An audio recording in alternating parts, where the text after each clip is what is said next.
Hello, Cameron. I'm going to talk through your paper, give you some ideas for revision. Um, let's see, is this the very beginning? I think it is. While cybersecurity is a major factor in the IT, information technology world, the consequences of it are far reaching. Cybersecurity is something that affects each and every person who owns or uses any kind of device which connects to the internet, ranging from governments to young children using apps on their parents' phones. I love all that. I just think it's a super long sentence. Cybersecurity is something that affects each and every person who owns. Yeah, I feel like that should be two sentences maybe, because I kind of got lost in it because it was so long. While I believe that IT professionals are working tirelessly to maintain network security, I'm also the belief they are outnumbered by clever hackers with malicious intent who want to steal identities and valuable personal information for their own personal gain. Yep, that's certainly the truth. Two tiny things in there. Your little spell check is trying to help you. You have to listen to your spell check, friend, because it showed you two places you could. Yeah, those are just little spelling issues. Well, okay, with the affect effect, that's very hard, but spell check often knows what you should use. I believe in the online world there's a complex game of cat and mouse happening between cybersecurity professionals and hackers trying to compromise network security in order to steal valuable private information from users of the network they're attempting to hack. You're going to feel like you're very knowledgeable and you have good information to share, but I feel like you're putting too much of it in one sentence, as if like you have to pay by the sentence or something, which you don't. You can have some nice short sentences. And honestly, that's something I tell people a lot when I teach college writing, is that often like all your writing up to this point has been building up to like being able to write these long, grammatically standard sentences. And then there comes a point when it'd be like, okay, but do I need that super long sentence? Or would this have more power if I believe in the online world there's a complex game of cat and mouse. The end. Okay, sorry, back to this. To investigate the question, I thought it would be best to research into what security tools ITs use to keep their network secure versus the tools and techniques hackers use to exploit these barriers put in place. Oh, that's cool. And I think that little blue line is trying to tell you it would be best to research what security tools, yeah. I don't feel like we would generally say research into something, but we researched something. Let's see. In an article titled Getting Cloud Right, the four crucial aspects, I think it should be an S on aspects there, right? Of cloud security. Robert Smith, well, I've got to punish my cat. Okay, I'm just kidding. You can't punish a cat. Robert Smith states that encrypting data is an important method for keeping data safe. Data encryption is the process of encoding data transferred across networks in such a fashion that only one user, who is the intended user, has the correct key to decode the data and view the information as intended. Only one? Okay, I don't know anything about this, so yours is one of the papers. I'm excited to learn something. While the data is being sent to its destination, should it be intercepted along the way, by someone attempting to steal the file, they won't be able to access it or view it in any meaningful way because they do not have the correct decryption key. Oh shoot, what have I done? Is this your actual paper? Okay. All right, well, I guess all that first part I'm going to merge with where this new version seems to be no big deal. While searching for tools, ITs incorporate to ensure safety. So now I'm on bottom of page 4 in your document. An article written by Nadim Zaid titled 4 Ways Network Traffic Analysis Benefit Security Teams. 4 Ways Network Traffic Analysis Benefits. Yes. Speaks of how security professionals identify when there is a threat. Signature-based threat detection, as found in most antivirus and firewall solutions, is reactive. Vendors create signatures for malware as they appear in the wild or license them from third-party sources like Google's VirusTotal and update their products to recognize and protect against the threats. Excuse me. So since you told us at the beginning that it was Mr. or Ms. Zaid, I don't know, you don't need to put the last name there. You can just put the page. Essentially, what this means is that malicious software used to wrongfully gain access to networks have certain characteristics they exhibit. Okay, essentially, what this means is that malicious software has certain characteristics.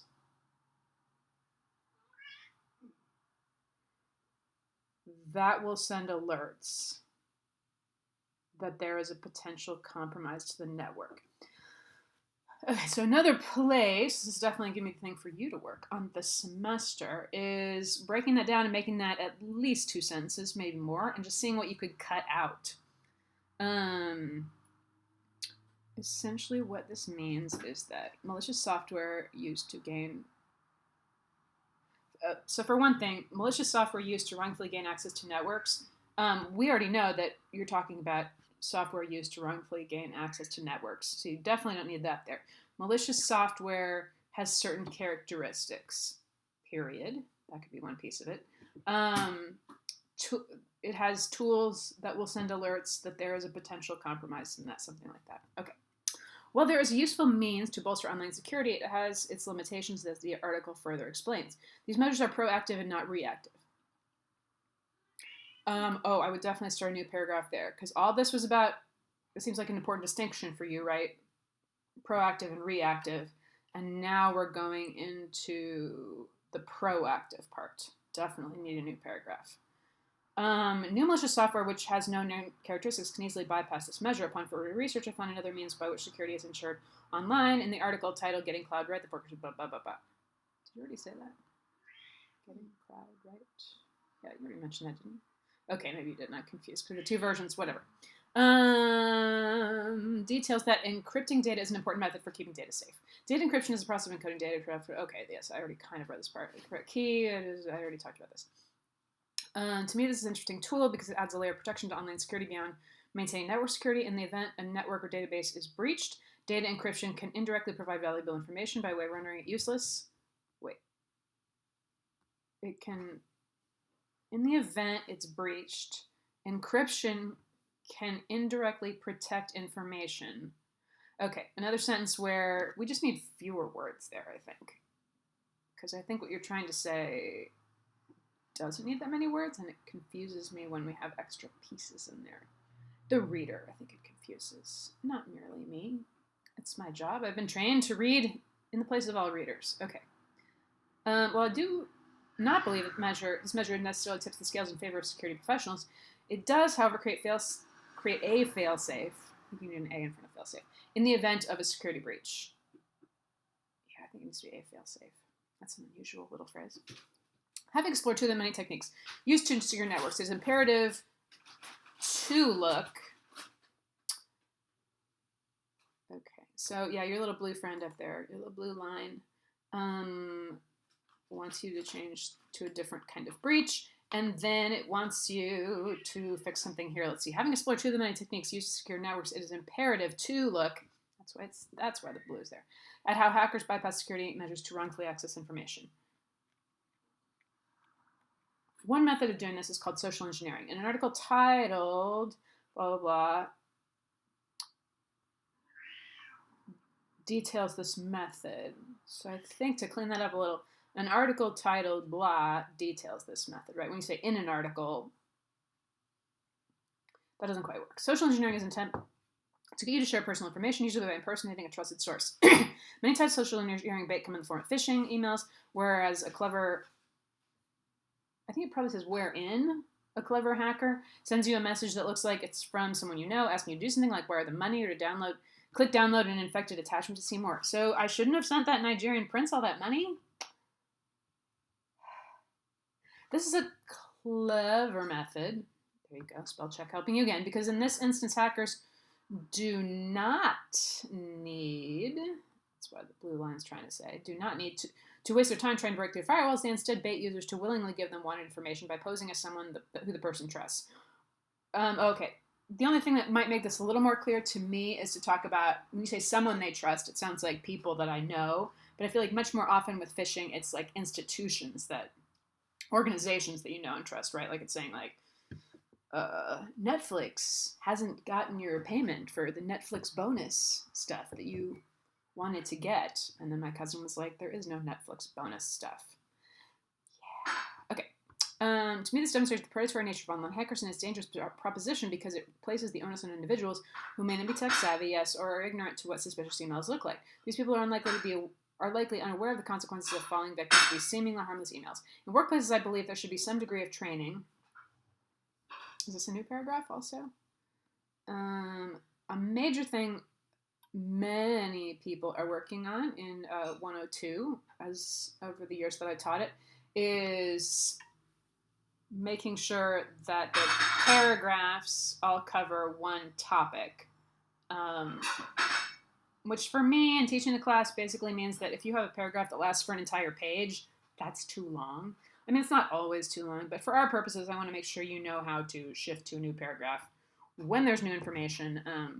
Particularly because in workplace writing, like your potential of having someone actually read what you wrote and understand it and respond to it the way you want them to definitely relies on having short, separated pieces of information so people can get through it and really see what's important to you. God, I got totally lost in that. In recent history, there have been many high-profile data breaches. In particular, I would like to explore what happened to Capital One in 2019. Hacker Paige Thompson was able to access, oh my God, and all these banknotes for one of America's largest banks. Thompson achieved this by identifying a micro-configuration of Capital One's firewall. What is that? This is staggering me because one small error in network security can lead personal information of thousands of people.